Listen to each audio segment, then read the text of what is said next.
4 na taong gulang. Ayan. So ngayon pa lang po, congratulations sa inyo pong lahat. At nais ko pong i-acknowledge.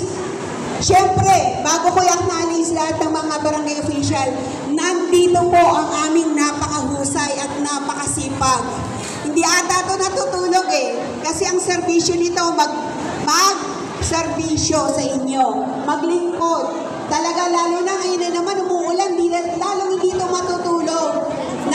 Nakakahiya sa amin pag di talaga kami nagtrabaho. Napakasipag po ng aming direktor. Andito po ang aming direktor si Sir J. De La Puente. Yan, di ba?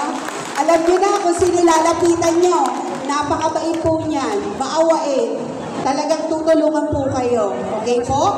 Ngayon, acknowledge ko po ang mga kasama nating dumating na masisipag na mga barangay official. Thank you po sa inyong oras at panahon. Unahin ko po si Chairman Angelina Gorospe ng Barangay 353. Ayan. Thank you, Chairman. At si Chairman Reynaldo Estaño. Thank you, Chairman ng Barangay 273. Okay, parehong 3 yung huli. Sir Jay. At si Kagawad Norma Chua ng Barangay 276. Thank you po. Sir Jay, ano sabi mo? At si Kagawad Evelyn Lola ng Barangay 276. Ayan. Bawal na matulog.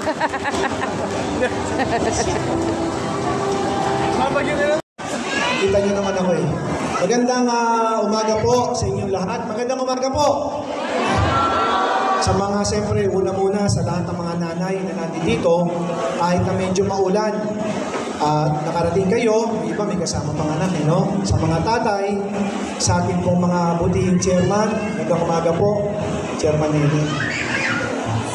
Alam niyo po, hindi na po bago sa akin itong ganitong mga okasyon. Noong 2007 hanggang 2013, naging chief na rin po ako ng Manila Department of Social Welfare.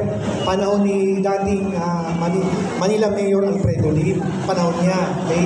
At ngayon, muli po akong binigyan ng pagkakataon ni Yorme na pamunuan yung tanggapan po ng Manila Department of Social Welfare. Kaya po ako nandito nakatayo sa harapan ninyo. Ibig kong sabihin, hindi na po bago sa akin yung mga programa sa mga anak ninyo at sa mga nanay.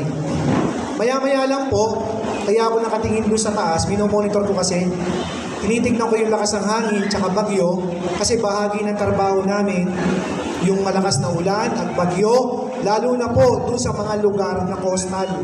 Dito po sa District 3, meron po kayong Parola. Yan po mga tinitignan namin dyan, tsaka yung mga ibang lugar na matatao, katulad ng Tambunting, at San Nicolas, dito, Delpan. Yan po, minomonitor po namin yan basta kanyang kalalakas. Kasi po, para po sa kalaman ng lahat, ang Manila Department of Social Welfare, marami po kaming nasasakop na obligasyon o responsibilidad. Hindi po lamang sa inyong mga nanay o sa mga daycare natin. Pag may sunog, nandun po kami. Pag may bagyo, nandun din po kami. Pag may problema sa mga minor de edad, mga bata, nandun din po kami. Pag mayroong mga problema na reklamo tungkol sa mga kababayan natin o yung PWD, yung mga may kapansanan, sa mga solo parent. Meron ba rito mga PWD? PWDs meron dito? Solo parent. Yan. Alam nyo po, sakop din po namin yan. Kaya lahat po yan, may order po sa amin si Yorme, pinaiigtin po namin lahat ng programa niyan. Kaya po, pagkatapos nito, isusunod na po namin lahat sa PWD. Alam po namin na medyo delay na po kami dun sa payout kung may PWD rito ho. Yung inabutan namin na backlog ng nakaraan na 6 na buwan at isang quarter ng 2024, huwag po kayong mag-alala. Inaayos na po namin ngayon yan. Inadahan-dahan po namin yung mga ibang problema, inaaka po namin lahat ngayon. At sana po, kaya ko po sinabi sa inyo yun, para alam niyo po, kayo po ay bahagi ng departamento namin, ng Manila Department of Social Welfare. Pag meron kayong reklamo, meron kayong suistisyon, may gusto kayong tulungan sa mga barangay ninyo, papasok po kami at makikialam kami sa inyo. Kaya po ang tanggapan ko, bukas po ang opisina ko. Lahat po sa inyo pwedeng pumunta. Hindi na po kayo pipindot doon. Wala na, dire-diretso na kayo doon. Pasok kayo sa opisina ko. Ha? Nandun po ako. Wag lang may bagyo, wag lang may sunog, at sinisigurado ko po, yung mga tao namin lahat ngayon sa Department of Social Welfare, pag may gantong sakuna, lahat yan nag-aalala na. Lahat yan aligaga na. Kasi ang instruction ko po sa kanila, katulad ng sinabi ni Yorme, kailangan bilis kilos. Noon po, pag may nasunog, para alam nyo lang ha, noong araw, pag may sunog, nagbibigay ng financial assistance, 2 to 3 days. Ngayon po, pag nagkasunog sa umaga, may tinatawag kaming half-day payout.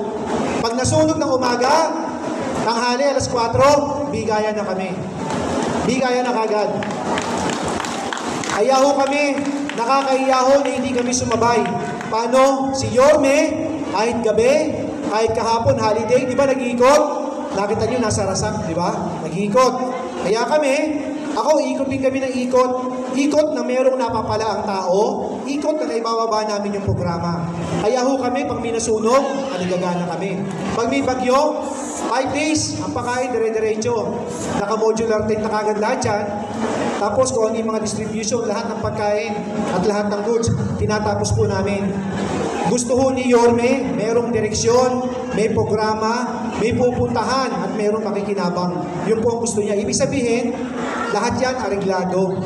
Hindi yung wala lang, hindi pwede yung... Ayun ho, kahapon, ito para alam nyo ha, kahapon holiday, nasa Santa Cruz ako. Alam nyo ba yung restaurant na Delicious? Alam nyo yun? Diba? Nandun ako, kinakausap ko yung may-ari, paano merong reklamo sa PWD.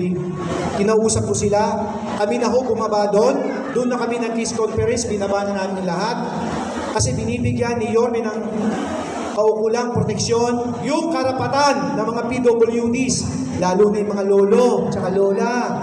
Kaya di ba na, yung mga senior ninyo rito na meron pong senior, di ba ho, nagbaba kami na insure? Nagbigay na kami na insure. O yung iba, hindi pa, hinihintay lang namin yung delivery kasi naubos. Mahal pala yan. At yan pala, isa lang ang distributor, yung abot. Nanggagaling pa pala yan sa Singapore. Kaya, pati yung mga payout ni Lolo, ni Lola, hintayin nyo na po yan. Inaayos na po namin lahat yan. Kasi gusto ni Yorme, mabilis, lahat. Kaya kami naman, ako naman, sinabihan ko mga tao ko, pasensya na kayo, kung magtatrabaho kalabaw tayo ngayon, hindi na tayo po pwedeng ngayon. Hindi tayo po pwedeng papasok, passion show lang ngayon. Kailangan lahat kami marurumihan. Lahat kami mapupuyat. At lahat kami mababasa ng ulan. Yan po ang utos ni Yorme. Sa inyong mga nanay, naibigay na ba yung mga gamit nyo? Naibigay na? Ay, yung kapote. Wala pa? Yung mga t-shirts, bag, supplies, naibigay na. Okay. Kamusta naman yung supplemental feeding ninyo? Okay naman? Basta meron kayong problema, meron kayong suistisyon, punta kayo sa akin ha. Sabihan nyo lang ako. Ha? Sabihan nyo lang ako, punta lang kayo sa akin. Ano kayo 52 barangay na meron daycare center. Ha? Alam nyo, priority natin ang daycare center, priority natin ang matatanda, PWD, at ang solo parent. Lahat po yan. Basta kung makakatulong kami. Ang opisina ko po sa Manila City Hall, room 108, ground floor.